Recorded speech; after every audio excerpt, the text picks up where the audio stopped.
Hi friends, welcome to Physics Flash The Learner Destiny. मैं Rashi Kabra welcome करती हूँ आप सबका ओनली ऑन फिजिक्स फ्लैश, जहाँ पर आज जो न्यू टॉपिक है मैकेनिक्स का वो मैं लेकर आई हूँ, reduce mass of the two particle system. Mechanics के अपन ने बहुत सारे वीडियोस देख लिए। अगर अभी तक आपने ग्रेविटेशनल का एंड मैकेनिक्स के फर्स्ट पार्ट मीन्स अपने न्यूटन्स लॉ, केपलर्स लॉ के वीडियोज नहीं देखे होंगे, मोशन ऑफ द ऑर्बिट वगैरह के वीडियोज, तो वो आप जाकर क्या कर सकते हो, चेकआउट कर सकते हो मेरे चैनल पर। डिस्क्रिप्शन में आपको लिंक मिल जाएंगे मेरे चैनल के, तो वहां पर जाकर सारे कुछ मैकेनिक्स के वीडियोज आप देख सकते हो। ठीक है।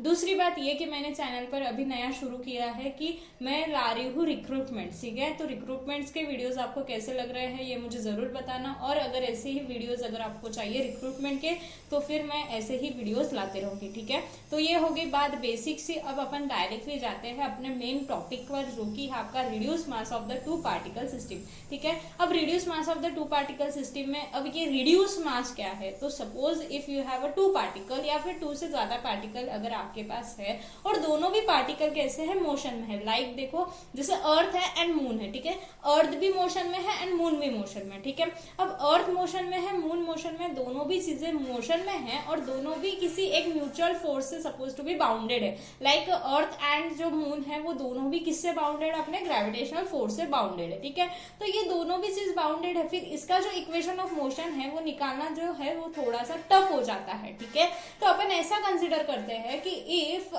सन इज एट द सन नहीं, earth is at the rest. अपन ऐसे कंसिडर कर सकते हैं कि अर्थ जो है वो क्या है, रेस्ट पोजीशन पे है, मून जो है वो मोशन कर रहा है। तो अपन ऐसा जब कंसिडर करते हैं तो अपन क्या करेंगे, उस इक्वेशन में मास को अपन क्या कर देंगे, बदल देंगे रिड्यूस मास से। ठीक है, मास को अपन क्या कर देंगे, रिप्लेस कर देंगे बाय द रिड्यूस मास। तो ये सब कैसे होगा ये अपन देखेंगे कि रिड्यूस मास का एक्चुअल जो फॉर्मूला है, रिड्यूस मास जो है वो जनरली अपन शो करते हैं म्यू से। तो ये जो म्यू है वो एक्चुअली कहाँ से आया, कि जो म्यू की वैल्यू है वो आती है आपकी m1 into m2 by your m1 plus m2। तो ये जो वैल्यू है वो कहाँ से आती है, कैसे आती है, ये सब अभी अपन देखेंगे। ठीक है, अब देखो इसमें भी म्यू की अपन दो केसेस देखेंगे कि अगर सपोज टू भी दोनों भी ऑब्जेक्ट का मास जो है वो सेम रहा तो क्या होगा, और सपोज अपन ऐसे देखेंगे कि एक ऑब्जेक्ट जो है वो बहुत ज्यादा हेवी है दूसरे ऑब्जेक्ट से। लाइक अभी की कंडीशन देखो, सपोज मेरे पास यहाँ पर ये रजिस्टर लेती हूँ मैं। ठीक है, तो suppose this is a resistor and this register is in the motion. ठीक है, ये रजिस्टर क्या है, मोशन में है। ये अर्थ जो है वो भी क्या है, मोशन में है। अर्थ भी मोशन में, रजिस्टर भी मोशन में। लेकिन अब जब अपन मोशन ऑफ द रजिस्टर निकालेंगे तब अपन only and only mass of the register consider करते हैं, वहां पर अपन अर्थ का कंसिडरेशन नहीं लाते। लेकिन एक्चुअल में वहां पर आता है। कैसे आता है ये मैं आपको बताती हूँ। देखो अभी अपन जो फॉर्मूला निकालेंगे उसमें वो वैल्यू पुट करेंगे तब आपको समझ में आएगा, लेकिन मैं आपको सिर्फ एक ओवरव्यू दे रही हूँ कि आज के लेक्चर में आपको क्या सीखने को मिलने वाला है। ठीक है, तो देखो अभी अपन क्या करते हैं, अगर सपोज मैंने ऐसे बोला कि this register is moving with the velocity and something and acceleration जो है वो बोल दिया, और इसका मास बोल दिया कि इसका मास है suppose to be ½ kg and this register is moving, तो आप इसका क्या निकाल सकते हो, मोशन का इक्वेशन ऑफ मोशन आप निकाल सकते हो। That is F equals to ma का यूज करके आप निकाल सकते हो। मतलब मोशन इक्वेशन ऑफ मोशन निकालना मीन्स आपके एक्सेलरेशन की वैल्यू निकालना। ठीक है, ये आप निकाल सकते हो। लेकिन अगर मैं ऐसे बोलूं कि यहाँ पर भी अर्थ के मोशन को कंसिडर किया जाता है, रिड्यूस मास का कंसेप्ट लगता है, लेकिन रिड्यूस मास का कंसेप्ट अपन निग्लेक्ट कर देते हैं। क्यों? क्योंकि इस रजिस्टर के वेट से, इस रजिस्टर के साइज से, मतलब आपका ये जो रजिस्टर है उसके मास से अर्थ का मास बहुत बहुत बहुत ज्यादा बड़ा है। तो जब अर्थ का मास बहुत ज्यादा बड़ा हो जाता है, अर्थ का बोलो या फिर किसी दूसरे ऑब्जेक्ट का मास बोलो जिससे आप रिलेशन बना रहे हो, तो उस ऑब्जेक्ट का अगर मास अगर बहुत ज्यादा हो जाता है तो जो आपका म्यू है, जो आपका रिड्यूस मास है, वो आपको कन्वर्ट करना पड़ेगा मास ऑफ दैट ऑब्जेक्ट। तो यहाँ पर मास ऑफ द क्या हो जाएगा, रजिस्टर हो जाएगा। तो ये कैसे आएगा अपन इसमें देखने वाले। ठीक है, तो ये बेसिक सी बात होगी। अब अपन मेनली अपने टॉपिक पर आते हैं जो कि है आपका रिड्यूस मास। ठीक है, ये रजिस्टर को अभी तो रख देती हूँ मैं। ठीक है, अब देखो क्या है, when two objects are moving under their mutual interaction force. दोनों ऑब्जेक्ट क्या है, मोशन में है, लेकिन दोनों के बीच में क्या है, इंटरेक्शन फोर्स है। जैसे मैंने अभी बताया रजिस्टर एंड अर्थ के बीच में भी म्यूचुअल इंटरेक्शन फोर्स क्या हो गया, आपका ग्रेविटेशनल फोर्स। आप अगर कंसिडर करते हो मून एंड द अर्थ, तो मून एंड द अर्थ के बीच में भी क्या है, एक इंटरेक्शन फोर्स है, ठीक है, तो उन दोनों के बीच में भी एक इंटरेक्शन फोर्स है, तो अपन ऐसा कंसिडर करेंगे कि अर्थ जो है वो रेस्ट पर है। क्या कंसिडर कर लेंगे? अर्थ जो है वो रेस्ट पर है, अभी की कंडीशन की बात कर रही हूँ। अर्थ जो है वो रेस्ट पर है, ओनली वन मोशन, मतलब one object is in the motion and second object in the rest, ऐसे कंसिडर कर अपन उसका क्या कर देते हैं, मास को रिप्लेस कर देते हैं बाय द रिड्यूस मास। क्या कर देते हैं? बाय द रिड्यूस मास उसको रिप्लेस कर देते हैं। जैसे अर्थ है, अभी अर्थ मोशन में है, लेकिन अभी अपन ऐसे कंसिडर करेंगे कि अर्थ is at the rest and that register is in the motion, ठीक है, ऐसे कंसिडर करके फिर अपन उसको रिड्यूस मास में क्या कर देते हैं, कन्वर्ट कर देते हैं। लेकिन यहाँ पर भी रजिस्टर का मास अर्थ के मास से बहुत ज्यादा छोटा होने के वजह से अपन ओनली रिड्यूस मास को इक्वल टू बता देते हैं रजिस्टर के मास पे। लेकिन अगर मैं बात करूं मून की, तो मून एंड द अर्थ है, अब अर्थ पर बैठकर आप ऑब्जर्व कर रहे हो, तो आपको ऐसे कंसिडर करना है कि अर्थ is at the rest and moon is in the motion, तो अपन क्या कर देंगे कि उसका जो मास है उसको रिप्लेस कर देंगे रिड्यूस मास से, ठीक है। तो अभी मैं आपको डायग्राम बनाकर बताती हूँ कि आपको क्या क्या देखना है यहाँ पर, ठीक है। तो यहाँ पर देखो, this is the mass m1, okay, एक ऑब्जेक्ट है जिसका मास m1 है, दूसरा ऑब्जेक्ट है जिसका मास m2 है, दोनों के बीच का जो डिस्टेंस है वो है सपोज टू बी आपका r12, या फिर आप r बोल सकते हो सिंपली, ठीक है। इन दोनों के बीच का अपन r ही ले लेते हैं, r12 लिखो, ये करो, ठीक है, r ले लेते हैं। इन दोनों के बीच का डिस्टेंस क्या है? r। अब अगर suppose you are the observer, जो कि यहाँ पर बैठकर क्या कर रहा है, मस्त ऑब्जर्व कर रहा है, ठीक है। तो ऑब्जर्व कर रहा है, तो अपन क्या कर देंगे, इस ऑब्जर्वर से ही अपन क्या कर देंगे, अपने फ्रेम ऑफ रेफरेंस को ड्रॉ कर देंगे, ठीक है।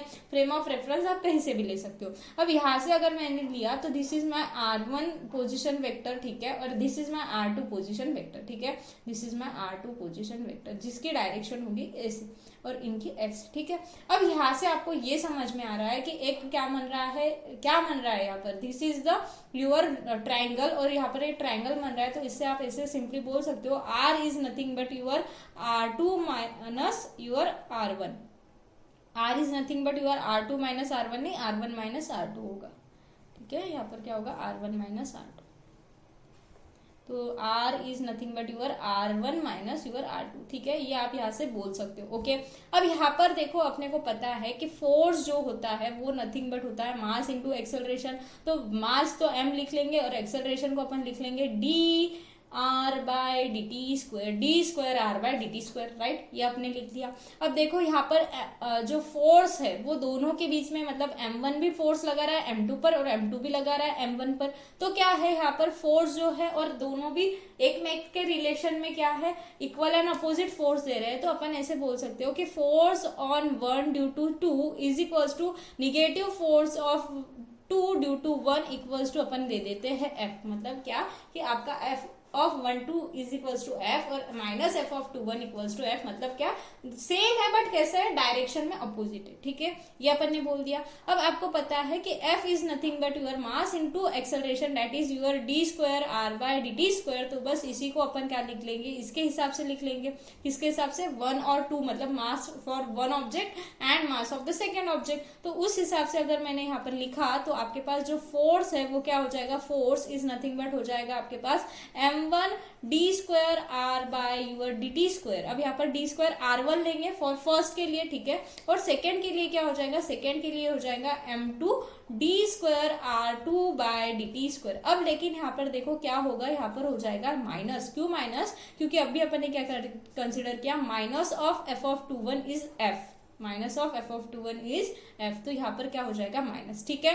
तो this is equation number 1 and this is equation number 2। तो इस इक्वेशन 1 एंड 2 को बस अपन करेंगे शफल, यहाँ पर क्या कर लेंगे, ये मास जो है इधर मल्टीप्लाई में है तो इसको लेकर जाएंगे इस जादुई पुल से, जो हो जाएगा फिर डिवाइड, मल्टीप्लाई का डिवाइड, ठीक है, न्यूमरेटर का डिनोमिनेटर, तो जादुई पुल से लेकर जाने के बाद में ये हो जाएगा f by m1 equals to your d square r1 by your dt square, right, और ये जो हो जाएगा वो हो जाएगा f by minus f by m2 equals to d square r2 by your dt square, ठीक है। तो this is your equation number 3 and this is your equation number 4। तो अपन क्या करेंगे, 3 को 4 से माइनस करेंगे, मतलब अपना सिंपल क्या करेंगे, सबट्रैक्शन। तो सबट्रैक्शन करते वक्त क्या हो जाएगा, your f f by m1 minus of your minus f by your m2 right equals to हो जाएगा d square by dt square is equals to m1 है मीन्स आपके पास हो जाएगा इक्वल्स टू नहीं, ये हो जाएगा r1 माइनस योर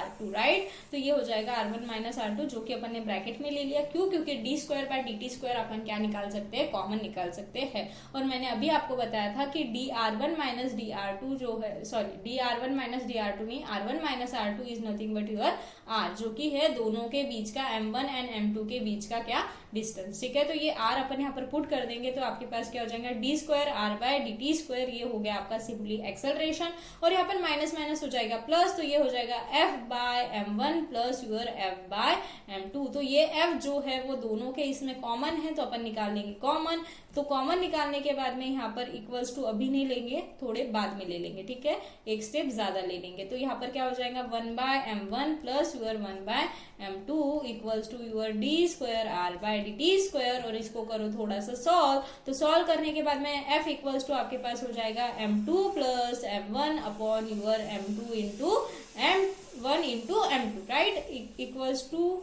जो है इक्वल्स टू नहीं इंटू होगा और इक्वल्स टू के बाद इधर लेके आएंगे तो ये हो जाएगा d square r by your d t square, ठीक है।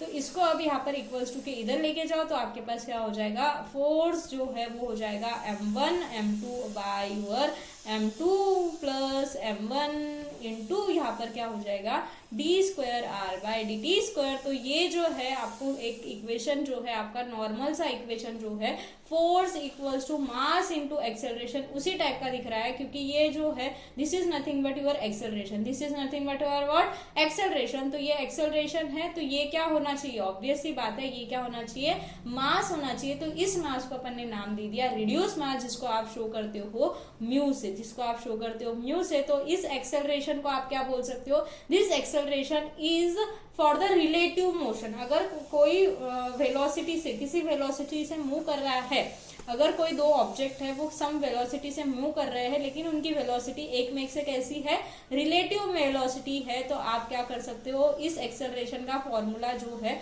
वो यूज कर सकते हो। तो एक्सेलरेशन जो है वो आपके पास क्या आ जाएगा, force by your reduce mass. तो force by your reduce mass, तो यहाँ पर रिड्यूस मास की जो वैल्यू है वो आपको क्या मिली, रिड्यूस मास की ये जो वैल्यू है कहा गई m1 m2 बाय, ये अपन यहाँ पर लिख लेते हैं। तो रिड्यूस मास जो मिला है आपको वो मिला है m1 into m2 by your m1 plus m2 right. तो ये आपको रिड्यूस मास मिला है। अभी अपन क्या करेंगे, दो कंडीशन चेकआउट करेंगे। एक तो कंडीशन कर लेंगे कि अगर दोनों ऑब्जेक्ट का जो मास है वो अगर सेम है, means m1 equals to m2 है, तो उसको अपन कंसिडर कर लेते हैं m। तो क्या होगा, तो दोनों ऑब्जेक्ट का अगर मास सेम है तो म्यू की वैल्यू हो जाएगी m into m by your m plus m। तो ये हो जाएगा आपके पास m square by your 2m, तो m से m कैंसल, तो ये बचा m बाय 2। तो यहाँ पर आपको ये समझ में आ रहा होगा कि अगर ऑब्जेक्ट का मास क्या है, इक्वल है, अगर ऑब्जेक्ट का मास इक्वल है तो रिड्यूस मास जो है उसका क्या हो जाएगा, हाफ हो जाएगा। रिड्यूस मास जो है उस ऑब्जेक्ट के मास का कितना हो जाएगा, आधा हो जाएगा, दोनों ऑब्जेक्ट अगर सेम मास के हैं तो, ठीक है। अब दूसरी बात अगर अपन कंसीडर करते हैं ये कि अगर किसी एक ऑब्जेक्ट का मास जो है वो बहुत बड़ा है दूसरे ऑब्जेक्ट के कंपैरिजन में, दूसरे ऑब्जेक्ट के कंपैरिजन में फर्स्ट ऑब्जेक्ट का मास बड़ा है, जैसे मैंने ऐसा कंसीडर किया कि आपका जो रजिस्टर है वो m2 है और आपकी जो अर्थ है वो m1, ठीक है। तो ऐसे कंसीडर किया तो म्यू जो है वो क्या हो जाएगा आपके पास m1 into m2 bye your क्या होता है m1 प्लस m2। तो अब भी अपन क्या करेंगे, m1 को ले लेंगे कॉमन। तो m1 को अगर मैंने कॉमन निकाला तो m1 यहाँ से ऊपर से और नीचे से दोनों साइड से कॉमन निकाल दिया मैंने, तो यहाँ पर आपको क्या मिलेगा m2 और यहाँ पर मिलेगा 1 plus your m2 by m1, m2 by your m1। अब मैंने यहाँ पर क्या बताया कि m1 is very very greater than your m2, तो मैं ऐसे बोल सकती हूँ ना m2 बाय m1 जो है वो नियरली इक्वल्स टू आपको 0 मिलता है, नियरली इक्वल्स टू क्या मिलता है, 0 मिलता है। तो आप यहाँ पर क्या बोल सकते हो कि m1 से m1 तो जो है वो कैंसिल आउट हो जाएगा, यहाँ पर हो जाएगा आपका m2 और यहाँ पर हो जाएगा 1 प्लस योर 0। तो यहाँ पर आपको इनडायरेक्टली क्या मिला, m2 by 1 that is nothing but mu equals to your m, mu equals to your m2। m means आपका m2 मीन्स यहाँ पर जो है वो अपन सिर्फ रजिस्टर का ही कंसिडर करते हैं, तो ये यहाँ पर आपको कंसेप्ट समझ में आया ना कि हर एक चीज एक में एक से रिलेटिव मोशन में है। लेकिन अब भी अपन जो ऑब्जेक्ट्स के अपन सिंपल जो क्वेश्चन सॉल्व करते हैं, लाइक बॉटल का मास हो गया, कोई कार है और कार अगर कहीं जा रही है उसका मोशन है, इक्वेशन ऑफ मोशन निकालना है, तो अपन सिंपली उस कार का मोशन, कार का क्या ले लेते हैं, मास लेते हैं कि कार सपोज 5 टन की है, 5 टन की है, या फिर जितने भी है उतना, कॉमनली मैं बात कर रही हूँ। तो अपन क्या करते हैं, उसी ऑब्जेक्ट का लेते हैं। क्यों लेते हैं, इस वजह से लेते हैं। एक्चुअल में ये कंसेप्ट आना चाहिए, एक्चुअल में कौन सा कंसेप्ट आना चाहिए, ये कंसेप्ट आना चाहिए, लेकिन अपन कंसिडर करते हैं ये। क्यों, क्योंकि फॉर द मोशन जो अर्थ है उसके कंपैरिजन में वो ऑब्जेक्ट जो है वो बहुत छोटा है। उन दोनों में भले ही ग्रेविटेशनल फोर्स है, इन बहुत छोटा है। लेकिन जब अपन बात करेंगे सेलेस्टियल बॉडीज की, या फिर एस्ट्रॉइड्स की, या फिर स्टार्स की, या फिर बहुत बड़े बड़े सैटेलाइट्स की, लाइक मून है और भी है, तो तब अपने को क्या कंसिडर करना पड़ेगा, रेड्यूस मास कंसिडर करना पड़ेगा। क्या करना पड़ेगा, कंसिडर रेड्यूस मास। समझ में आई बात? छोटा सा कंसेप्ट था, बहुत इंटरेस्टिंग कंसेप्ट था। मिलते हैं नेक्स्ट वीडियो में, तब तक के लिए thank you very much for watching this video. अभी तक चैनल सब्सक्राइब नहीं किया तो सब्सक्राइब कर देना है एंड बेल आइकन को दबा देना है। मीन्स वीडियोस आपको मिलते रहेंगे। 1 फरवरी तक 100 वीडियोस देने का मेरा एम है। देखते हैं कहाँ तक चलते हैं अपन। BSc, UPSC and MSc students के लिए 100 वीडियोस आने वाले हैं। एंड कॉम्पिटिटिव एग्जाम वाले मत भूलना, कॉम्पिटिटिव एग्जाम्स के लिए भी 100 वीडियोस आने वाले हैं। तो 125 डेज एंड 100 वीडियोस। तो मिलते हैं नेक्स्ट वीडियो में।